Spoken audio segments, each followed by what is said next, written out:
Hello everybody, here I'm back again with yet another discussion about Marvel Legends from my collection. This time I will be covering the topic of the Punisher figures and one of his enemies. We'll start with this one first because this is the eldest in the collection. It's this particular one right here.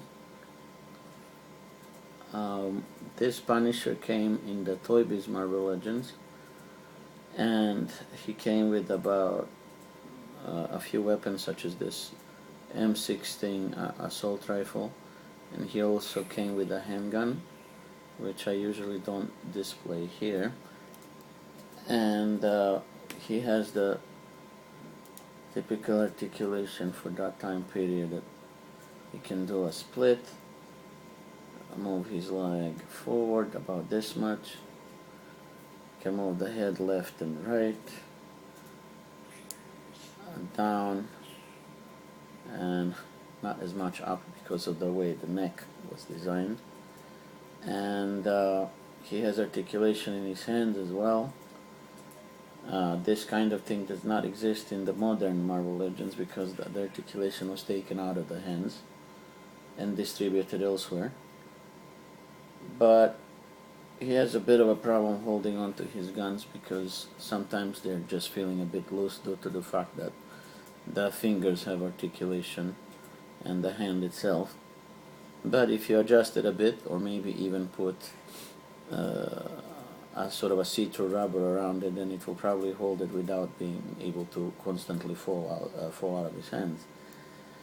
This particular Punisher was also used in the multi-pack called the Urban Legends, Marvel Legends, and he was included in that box set as well, but the facial expression was different. It was more angry looking, and he also had a cloth coat that came with him that he was wearing, and the weapons were again a rifle, a handgun, and also that other version had the addition of a bazooka as well.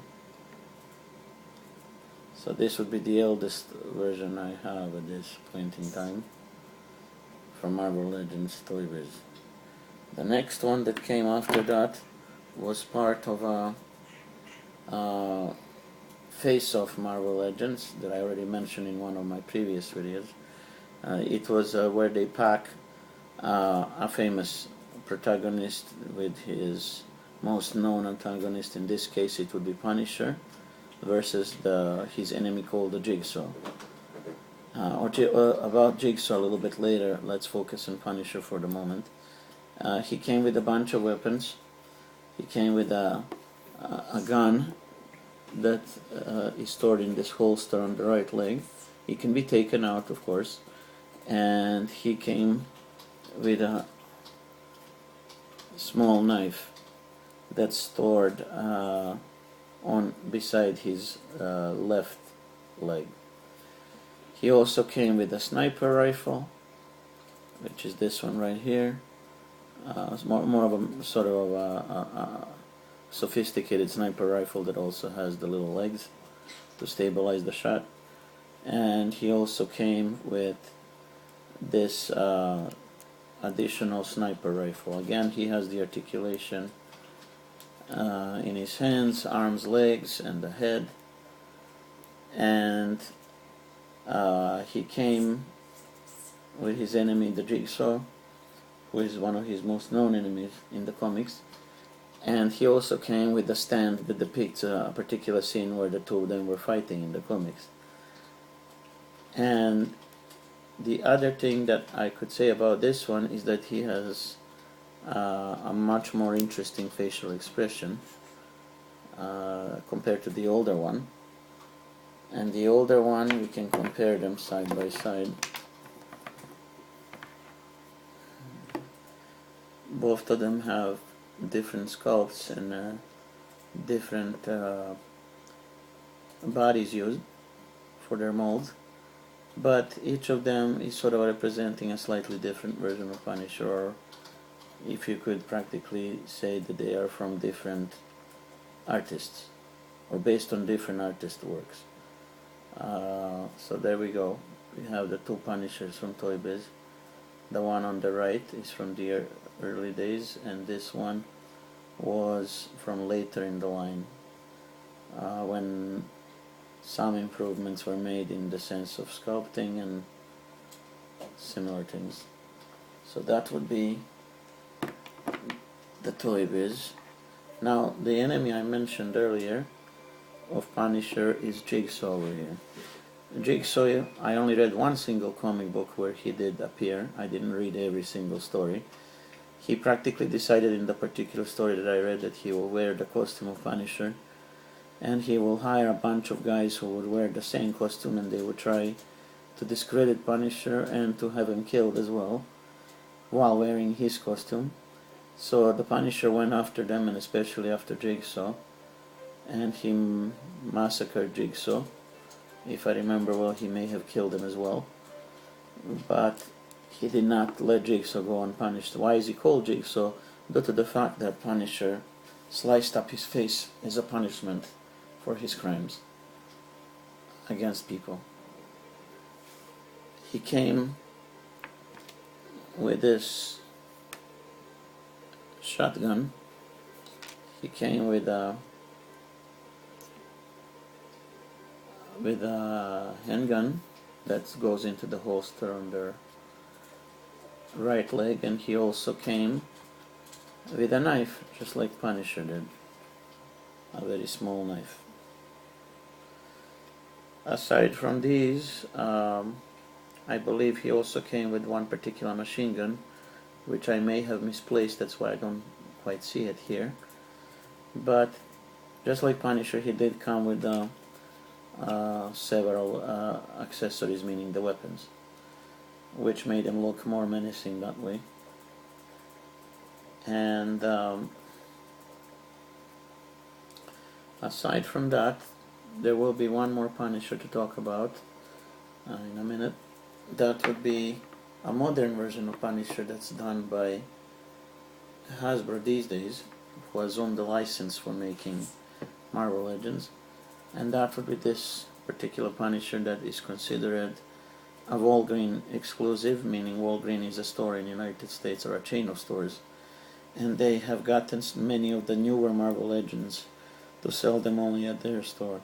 Here in Canada, we can find these exclusive figures. Since we do not have Walgreens, we can find them in gaming stores predominantly, for as long as they do get them. He came with a whole slew of weapons and an extra head. The other head is with a slightly different facial expression and with no bandana. Since I do not display that head, I like this one, where he wears the white bandana, so that's the one I'm displaying him with. He also came with this awesome M60 machine gun. Pardon me if I didn't get quite right that type of machine gun, but that's not really my expertise. I'm more into the action figures. But it's an impressive machine gun regardless. And he also has this these belts here that he wears that are full of bullets, and some hand grenades on the left here. None of this stuff can be taken out, of course. It's all part of the mold. The head can be replaced with an alternate head, and he has a lot more articulation, I would say, or almost similar number of articulation as the old Marvel Legends and toybiz era. The only major difference is that the hands, meaning the palms of the hands and the fingers, do not have the articulation anymore. That was completely taken out in the newer versions. But instead you get lots of accessories, and you get some alternate heads every now and then, which all makes it worthwhile, which did not exist back in the day of toybiz. So he also came with this very neat rocket launcher, or actually I call it bazooka, that can be stored at the back of him, because there is a hole here. It can be stored at the back so that he's practically just carrying it on his back when he's not using it. All of these weapons, of course, can easily fit in his hands, and there is no trouble of him holding on to those weapons. They seem to work out just fine, and that's what makes these figures even more interesting, that you do not have to use any additional things to have them firmly hold on to their weapons. They already stay in the grip rather easily, and there is no danger of them falling out. They're not even loose. They're pretty tight fit. So that would be the Punisher, and let's compare him to some of the older versions, such as the Marvel Legends one from the toybiz, and let's compare it also to Marvel Legends toybiz Face of Punisher. You can see some differences and some improvements, but to each his own, I guess. Whoever prefers a particular version, you should go for it. But these are all the Punisher figures that I have at this point in time. So that would be my discussion about the Punisher figures and one of his enemies. I do want to thank you for having a look at my video, so please, if you like it, give me a like and subscribe, and I'll do my best to bring you more of these videos. Thank you, and see you next time. Bye.